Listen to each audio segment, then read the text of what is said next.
Jangan lupa subscribe YouTube channel Metro TV News dan jangan lupa nyalakan notifikasinya. Pernyataan Dirtipidum Mabes Polri terkait motif pembunuhan berencana yang disampaikan Ferdy Sambo dinilai janggal oleh pengacara keluarga Yosua. Dikarenakan ada data rekaman percakapan bahwa ancaman pembunuhan sudah dilakukan sejak 21 Juni 2022. Bagaimana dengan pernyataan melukai harkat dan martabat? Apa yang dimaksud Ferdy Sambo? Kami akan langsung membahasnya bersama pakar hukum Asep Iwan Iriawan. Selamat sore Kang Asep.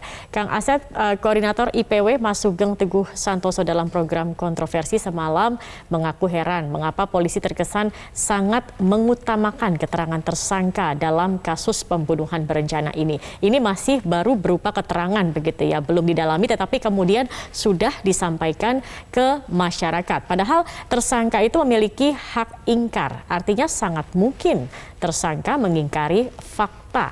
Apa tanggapan Anda?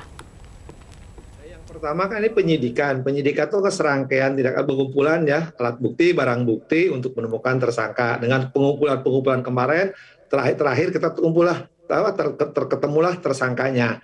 Nah, makanya sekarang tersangka diperiksa. Nah, soal periksa menyatakan bahwa itu melakukannya karena harkat martabatnya ya ternodai atau terlukai atau tersinggung, ya haknya dia.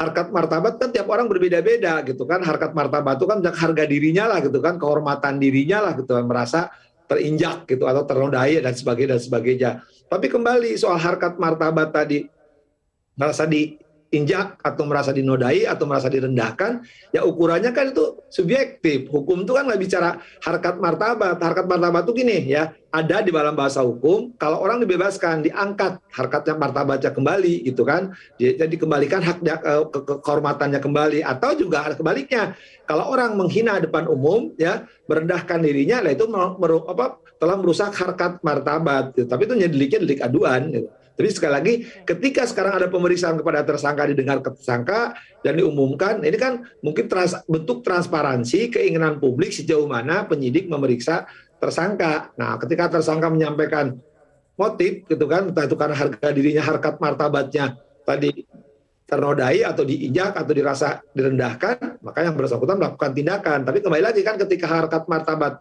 ternodai atau diinjak atau direndahkan, kan bukan dengan tindakan melakukan perbuatan melawan hukum. Jadi ketika orang dihina, ya laporkan, adukan gitu kan ke pihak yang berwajib, bukan melakukan tindakan hukum. Baik, yang kemudian juga jadi pertanyaan masyarakat, kejanggalannya adalah kemarin ini polisi kan mengatakan belum mau membuka motif begitu, tetapi kemarin disampaikan apa yang menjadi pemeriksaan terhadap Ferdy Sambo. Padahal juga kemarin itu saat penetapan tersangka, Kabareskrim ketika ditanya tentang dugaan pelecehan seksual, jawabannya kecil kemungkinannya. Kita masih belum tahu begitu apa ini melukai harkat dan martabat. Tetapi ketika terluka, kita juga belum tahu kapan Ferdy Sambo mengetahuinya. Tetapi mengapa kemudian Ferdy Sambo masih membiarkan Brigadir Yosua ini mengawal Putri Chandrawati, dan Putri Chandrawati sendiri masih bersedia dikawal atau menjadi ajudannya begitu ya Brigadir Yosua ini. Ini kemudian kejanggalan yang menjadi pertanyaan. Bagaimana Anda melihat hal ini, Kang Asep? Ya, ketika tersangka memberi keterangan, sekali lagi keterangan tersangka, kelas memberi keterangan terdakwa hanya berlaku bagi dirinya. Soal yang bersangkutan berputar-putar dari skenario A ke skenario A, ke rekayasa B, apapun, nggak ada masalah gitu kan. Yang jadi masalah pertama tuh adanya tembak-menembak. Sekarang faktanya bukan ya, tapi penembakan. Penembakan dilakukan oleh siapa? Udah ketahuan kan, penembakan dilakukan ya, yang menyuruh adalah FS. Nah, FS sekarang bercerita. Jadi kalau sekarang cerita mundur, motif itu dihukum tuh motif kan terlalu penting. Yang penting itu unsur. Jadi menghilangkan nyawa orang lain dengan sengaja direncanakan kalau 340. Jadi sengaja itu dia mengetahui dan menghendaki. Dan direncanakan ada batas waktu, ada jeda ketenangan. Hilangkannya orang lain. Kalau soal motif itu nanti pertimbangan hakim, di pertimbangan hakim. Motif itu sekarang hanya isu untuk emak-emak ngegosip di warung kopi atau bapak-bapak yang ngegosip di terminal gitu. Jadi kan sekarang nanya motif, ngapain nanya motif? Wong yang dibuktikan itu dalam pidana itu unsur. Kalau 340, unsur 340 itu apa?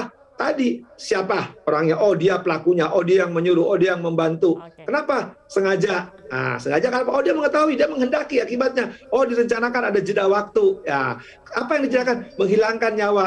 Nah kalau motif, sekali lagi motif itu nanti ketika hakim nanya kenapa sih Anda harus membunuh berencanakan? Tadi misalkan, oh karena saya harkat martabat saya diinjak-injak, dinodai, direndahkan. Nah, baru Baik. hakim pertimbangan. Oh, Oke. nah itu jadi sekali lagi motif itu bukan unsur utama ya. Sekali lagi bukan yang utama. Yang utama itu adalah unsur dari pasal yang didakwakan.